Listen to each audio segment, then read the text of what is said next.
오늘 말씀 출애굽기 23장 10절에서 19절입니다. 출애굽기 23장 10절에서 19절입니다. 같이 읽겠습니다. 너는 엿새 해 동안은 너의 땅을 파종하여 그 소산을 거두고 일곱째 해에는 갈지 말고 묵혀두어서 내 백성의 가난한 자들이 먹게 하라. 그 남은 것은 들짐승이 먹으리라. 내 포도원과 감람원도 그리할지니라. 너는 엿새 동안에 내 일을 하고 일곱째 날에는 쉬라. 내 소와 나귀가 쉴 것이며 내 여종의 자식과 나그네가 숨을 돌리리라. 내가 내게 이른 모든 일을 삼가 지키고 다른 신들의 이름을 부르지도 말며 내 입에서 들리게도 하지 말지니라. 너는 매년 3번 내게 절기를 지킬지니라.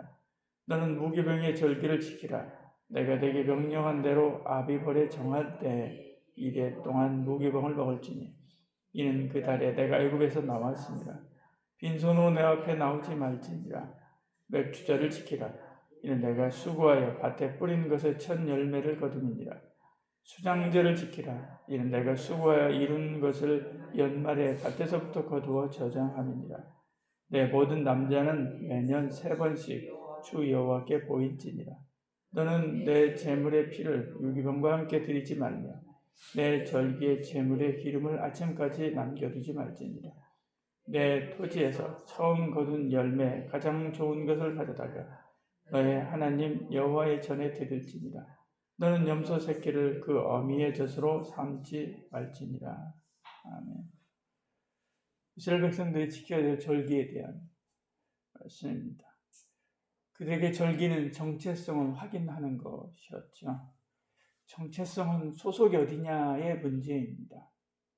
그가 가진 소유권을 확인함으로 그들의 소속이 어디인지를 분명히 하고 그리고 그들의 정체성을 다시 한번 하나님 앞에서 확인하도록 하는 것, 이게 바로 절기의 의미입니다.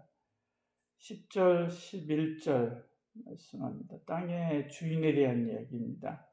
넌 엿새 동안은 내 땅에서 파종하여 그 소산을 거두고 일곱째 날은 갈지 말고 묵혀두어서 내 백성의 가난한 자들이 먹게 하라. 그 남은 것은 들짐승이 먹으리라. 내 포도원의 감람원도 그리할지니라 말씀합니다. 6년 동안 농사를 짓지만 7년째는 땅을 묵혀두라는 거죠. 토지 안식년 규례입니다. 땅의 주인이 하나님이라고 하는 것을 기억하도록 하기 위함이죠. 7년째는 참 주인 되신 하나님께 돌려주는 것입니다. 그리고 다시 안식년이 지나면 하나님께로부터 그 땅을 받는다라고 하는 것을 확인하도록 하는 것입니다. 땅에 너무 많이 집착하지 마시길 바랍니다. 다 하나님의 것입니다. 다 두고 갈 것이죠. 12절, 13절입니다. 넌 엿새 동안에 내 일을 하고 일곱째 날에는 쉬라 말씀합니다. 그것은 일곱째 날을 안식일로 지키라 하는 것입니다. 안식일 규례를 이야기하는 거죠. 시간이 내 것이 아니라 하나님의 것이다 라고 하는 선언이죠. 오늘 매 순간 하나님 의지하지 않고는 살 수가 없습니다. 오늘 우리도 이 땅에서 엿새의 인생을 살지만 엿새 후에 성경에 보면 복음서에 보면 엿새 후에 제자들을 데리고 부활의 산으로 올라가시거든요. 엿새 후에라고 표현이 딱 되어 있는데 이렇게 엿새 우리가 이 땅의 삶을 살지만 엿새 후에 들어갈 일곱째 날에 들어갈 영원한 나라가 있습니다. 그날 주를 위해 엿새의 삶을 준비하는 저 여러분 되기를 축복합니다. 시간의 주인이 하나님의 것이다 라고 하는 것입니다. 14절 15절 말씀합니다.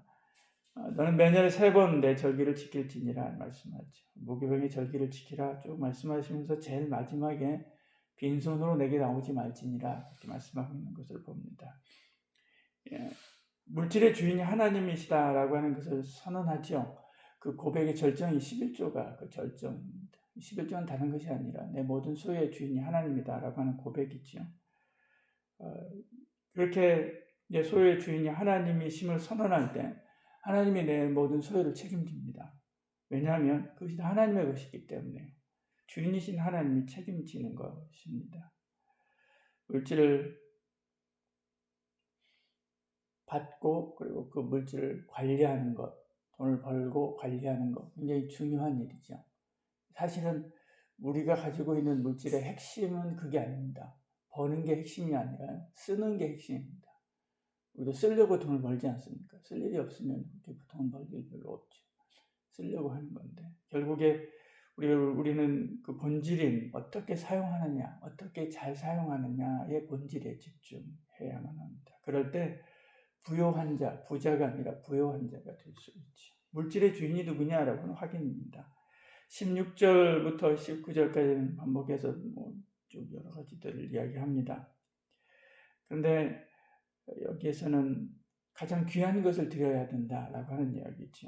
맥주절을 지키라. 이는 내가 수고하여 밭에 뿌린 것의 첫 열매를 거두니라. 19절에도 말씀합니다. 내 토지에서 처음 거둔 열매의 가장 좋은 것을 가져다가 너희 하나님 여호와의 전에 드릴지니라. 그렇게 말씀합니다. 우리가 이 땅에 수고하지만 그 열매를 거두게 하시는 분은 하나님이시죠.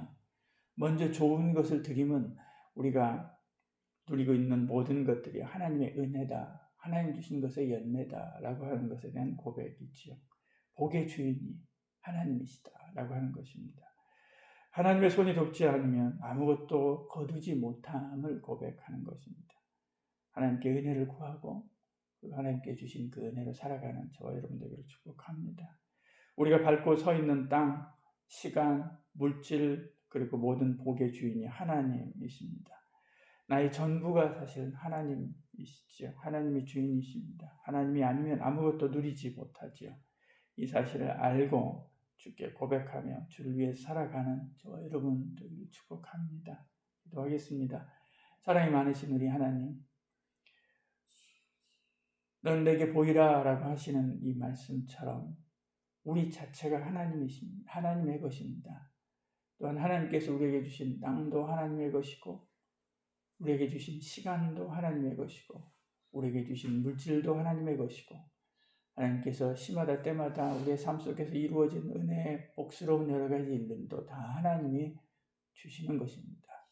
이 소유권 어디서부터 왔는지를 분명히 알고 하나님을 늘 놓치지 아니하고 붙잡고 의지하며 하나님을 위하여 살아가는 저희들 되게 하여 주시옵소서.